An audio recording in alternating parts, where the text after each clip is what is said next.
What up? This is Rama Screen, and in the anticipation of Samaritan, which arrives on Prime Video August 26th, I'm here talking with the co-composer of this new film, Kevin Kiner. How are you, Kevin? I'm great. How about you? Good, good, good. Thank you for taking the time. Congratulations on Samaritan. I've seen the film, very much enjoyed it.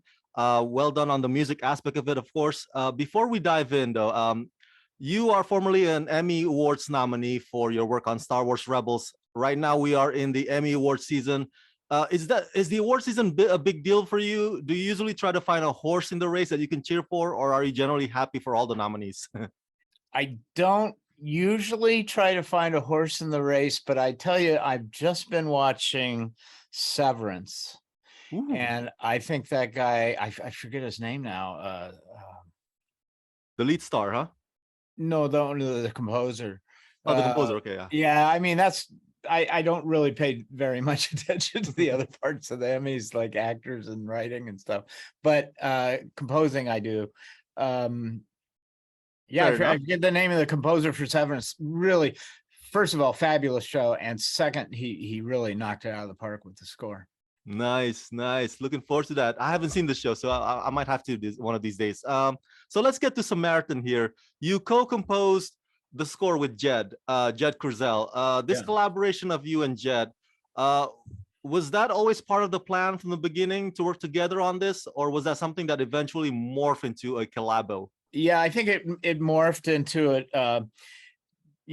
The schedule got really compressed, and then COVID hit, and a bunch of things happened, and Jed needed some help. And initially, I was going to help with a few action cues, and it became quite a bit more than that. My contribution, became more than just a bit of help, and so it actually became a true collaboration, which I was really gratified when that happened. Let me stay on that because I'm curious, to some artists, working with a fellow artist relieves the pressure because they share the responsibility, sort of a deal. But to other artists, they find it more liberating creatively when they work alone. So what kind of camp are you? What kind of composer are you? Or do you not carry either way? Well, I mean, if you look at my history, I've collaborated with David Arnold and Van Dyke Parks and Clint Mansell, Gustavo Santaolalla. I mean, there's some Oscars in there, and as well as Oscar nominees. David Arnold, when I was working with him, he won a Grammy for, I think, Independence Day soundtrack. So for me, it's a growing experience. I learn a lot from the other guys that I collaborate with, because they have a different voice, they have a different way of approaching things. And part of my job is to get into their head and figure out who they are and what they're going for. And then that kind of becomes part of me after a while, because as you work through things. So it's a huge goal of mine for our collaboration never to sound like two different guys wrote it. And I work really hard at that. I've sampled some of the scores that you and Jed composed for Samaritan. Of course, I rewatched the movie again to try to pinpoint where those scores are placed, and man, they sound amazing.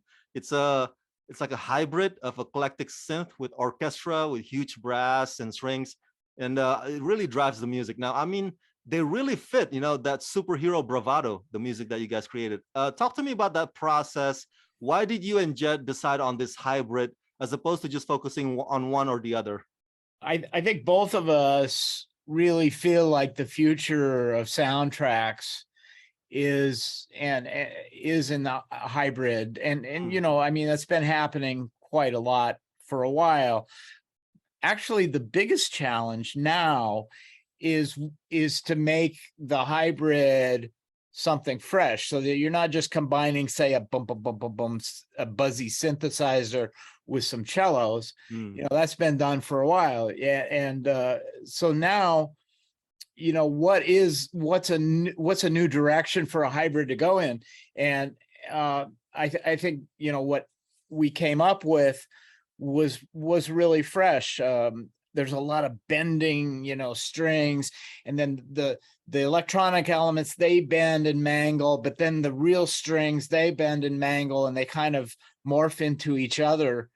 And that's, that's reflected, or it's a reflection actually of the character, because Samaritan, the Stallone character is a very twisted, bent kind of person, and he's really running away from his superhero persona and trying to get away from it because of the angst and that he has towards, he's really an unwilling hero.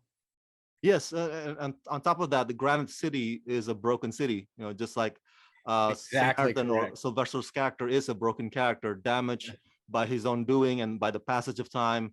Let me dig deeper on that. So, how did you and Jet, music-wise, capture the frailty of this old man superhero?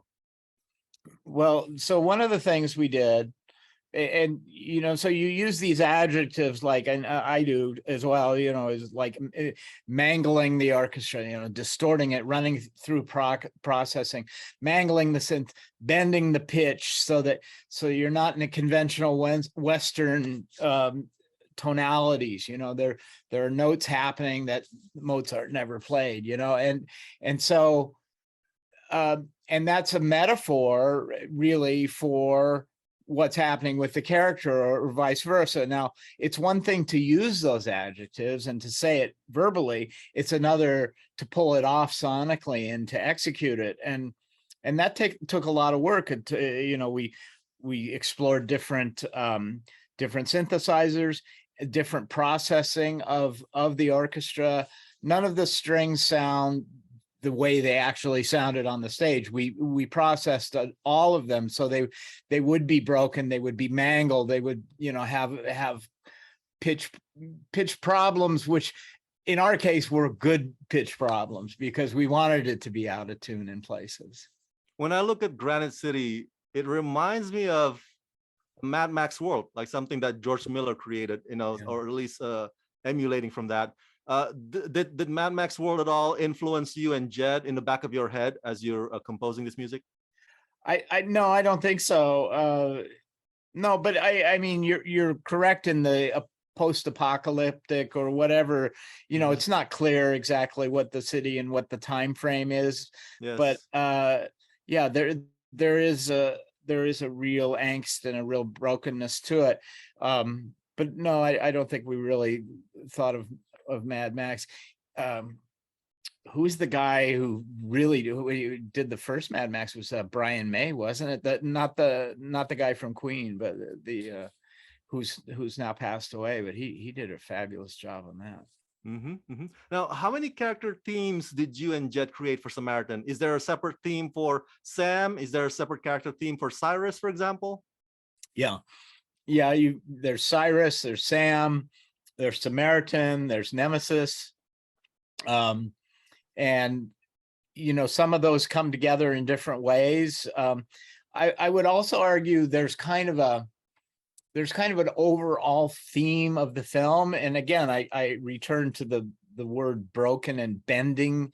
One example is Jed performed a cello, and it was just a solo cello in his room, and it kind of has a grindy bending, and that was originally and still is Cyrus's theme, but it transcends that. It plays quite a lot throughout the soundtrack.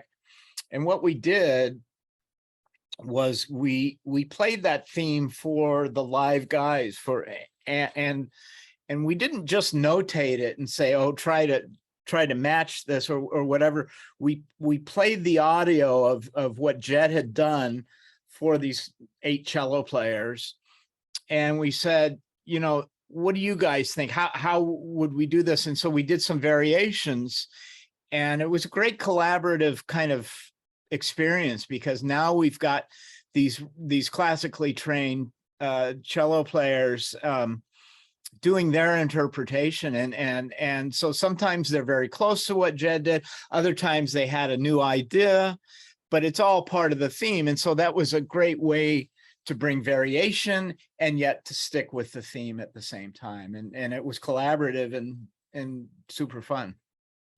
Speaking of collaborative, in your conversations with the director of Samaritan, how many back and forth that you, Jet, and had with the director in trying to capture what the director envisioned for the music for the film?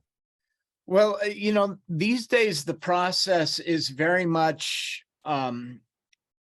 really finely honed mock-ups of what the final product is going to sound like. And so Jed and I would execute those, and then Julius would make his comments. And then even after we recorded the orchestra, Julius would have comments, and sometimes we would actually go back to the mock-ups because he felt that the mock-up had a little more grit to it, so it's a real collaborative process, and there's a lot of give and take with it. But I think the final product winds up better because everybody has kind of their own, if they're good, and they were in this case, they have their own take and their own perception, and maybe something I didn't see or something I didn't hear. Okay, as I'm winding down, usually when I interview composers, I post them online, and my fans would ask, "Oh, where can I get the soundtrack? Where can I buy it?" Because they like the music.